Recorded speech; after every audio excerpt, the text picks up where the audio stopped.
A sudden silence settled over the community the moment investigators announced what they had found, or rather, what they had not found. The disappearance that began as a frantic search had now grown into one of the most perplexing cases a region had ever seen. Before we go deeper into this unraveling story, viewers are urged to hit the subscribe button and turn on their notification bells so they don't miss any new developments as this investigation continues to evolve. The search began with a focused sweep around Daniel Martel's rural property, an area surrounded by thick brush, uneven terrain, and natural barriers that made every foot of progress physically demanding. Officers combed through tall grass, overturned debris, sifted through patches of disturbed soil, and used grid-based mapping to ensure every sector was thoroughly checked. Days of rigorous exploration yielded almost nothing. No torn clothing, no discarded items, no signs of a struggle or forced movement. The only clues were a solitary boot print pressed faintly into damp earth and a pink blanket lying several meters away. The boot print was too degraded to match definitively to anyone connected with the case, and the blanket, while unnerving, could not immediately be linked to the missing individual without further testing. These minimal findings left investigators both frustrated and deeply concerned. If a disappearance happened here, why was there so little trace? Why did the landscape appear almost untouched? And could the presence of just two items, one ambiguous, one potentially significant, suggest a staged scene, an abrupt escape, or something else altogether? The absence of typical evidence became its own disturbing clue as the search expanded into surrounding parcels of land. Amid the scarcity of physical evidence, authorities turned their attention to Daniel Martel himself. Background checks on him were not routine. They were exhaustive. Investigators pulled every record available: employment histories, financial transactions, property documents, communication logs, previous addresses, and digital footprints stretching back more than a decade. They reviewed former disputes, community interactions, and any police contact, no matter how minor. The goal wasn't to criminalize him, but to identify possible stressors, shifts in behavior, or unexplained patterns that might offer insight into the disappearance. Yet each layer of Martel's history only added complexity.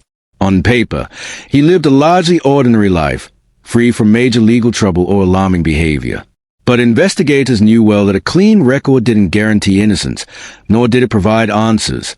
The challenge became not just understanding what Martel had done in the past, but deciphering what he might have concealed, overlooked, or misunderstood in the days leading up to the disappearance. This deeper review was less about suspicion and more about eliminating blind spots, identifying what didn't fit, what didn't follow his usual routines, and what might reveal the missing link they desperately needed. To build a fuller picture, investigators extended their inquiries to those who knew Martel personally.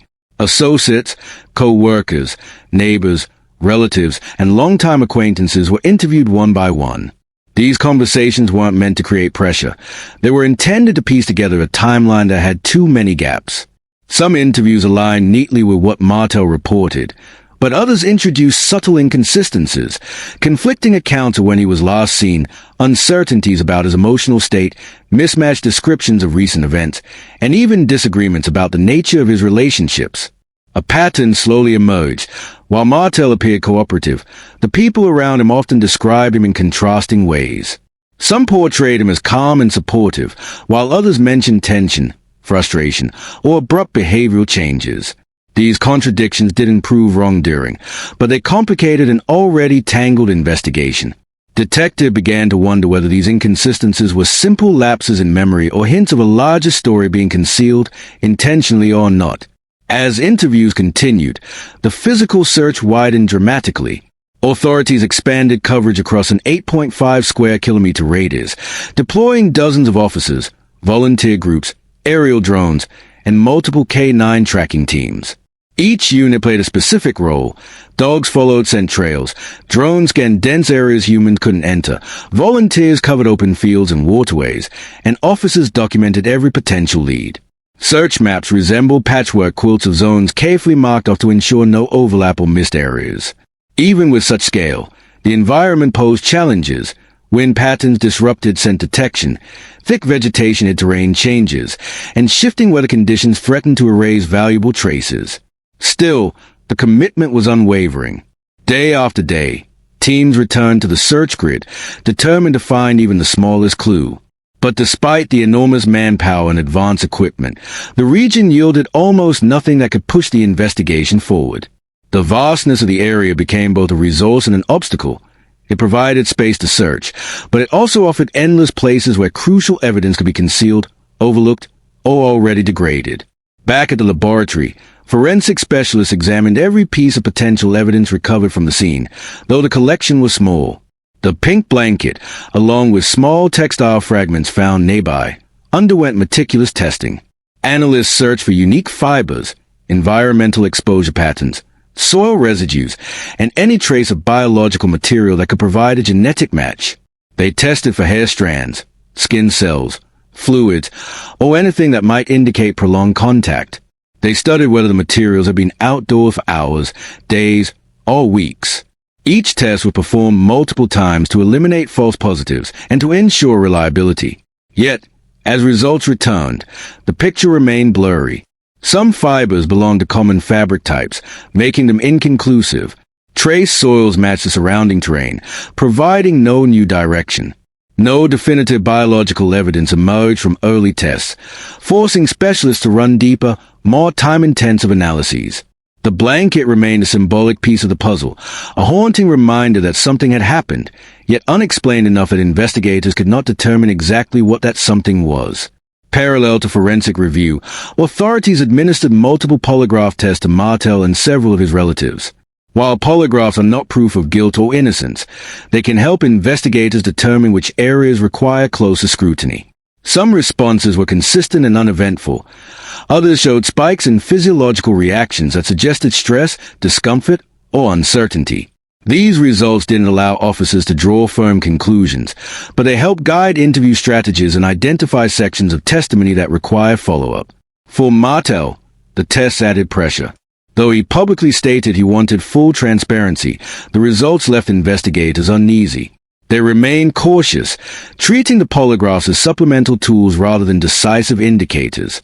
Their goal was not to catch someone lying, but to sharpen the direction of a case that seemed to resist clarity at every turn. With no criminal evidence firmly established, the case continued to be classified as a missing persons investigation. That classification both limited and protected the process. On one hand, it prevented authorities from applying more aggressive tactics reserved for criminal cases. On the other, it ensured that the investigation remained centered on recovery rather than accusation. Investigators had to balance compassion with thoroughness, acknowledging the emotional toll on the family while maintaining professional objectivity. The lack of definitive proof meant detectives were constantly walking a tightrope, unable to conclude foul play, but equally unable to rule it out. This uncertain middle ground became one of the greatest obstacles in the investigation, slowing momentum and leaving the public anxious for answers that still remained out of reach. Public engagement was substantial. More than 740 tips were submitted, and investigators reviewed over 9,300 video clips from home security systems, dash cams, trail cameras, and phones. Every submission offered the possibility of a breakthrough, a shadow in the distance, a strange vehicle, a suspicious figure, or a timestamp that could correct the timeline. Analysts worked day and night, cataloging each file, cross-referencing locations, and comparing patterns. Yet the more they reviewed, the more the investigation resembled a labyrinth. Countless images contained nothing relevant. Others were too blurred or distant to identify. Several tips led to dead ends, and even promising clues evaporated under closer examination. It became one of the most data-heavy missing persons investigations in the region's history, yet no decisive lead emerged from the massive influx of public support. Outside the official investigation, public conversation intensified.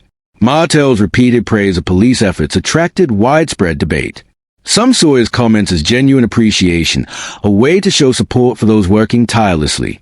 Others viewed them with suspicion, questioning whether they were attempts to appear cooperative or redirect public perception. His tone, timing, and phrasing became the subject of online speculation. Though none of this had evidentiary value, it influenced community sentiment. People who once supported Martel became doubtful, while others defended him more strongly, believing his openness demonstrated good faith. Investigators had to tread carefully, ensuring that public noise didn't distort objective analysis. Complicating matters further were deeply rooted conflicts within the family. Long-standing disagreements, Strained communication and fractured relationships made it difficult to establish a reliable timeline. Relatives contradicted each other about key moments, intentions, and interactions. Old grievances resurfaced during interviews, turning straightforward questions into emotionally charged exchanges. These tensions did not necessarily indicate wrongdoing, but they muddled the narrative and introduced variables that detectives had to sift through meticulously. Each conflicting claim meant re-examining earlier conclusions, rechecking timelines, and reconsidering assumptions. In an investigation where details mattered, the family's internal fractures became an unexpected barrier, one that delayed clarity and obscured the truth even further. In the end, this case stands as a sobering reminder of how a disappearance can expose the limits of even the most exhaustive investigative efforts. Despite extensive searches, forensic testing, interviews, polygraphs, public tips, and technological support, the central question remains unanswered. What truly happened? The boots, the blanket, the inconsistencies, the silence of the landscape, all are fragments of a story still missing its core chapters. As authorities continue to pursue every possible lead, the community waits, hoping that persistence will eventually overcome uncertainty. Because in a case defined by absence, the only certainty is that the search cannot, and will not, stop until the truth finally comes to light.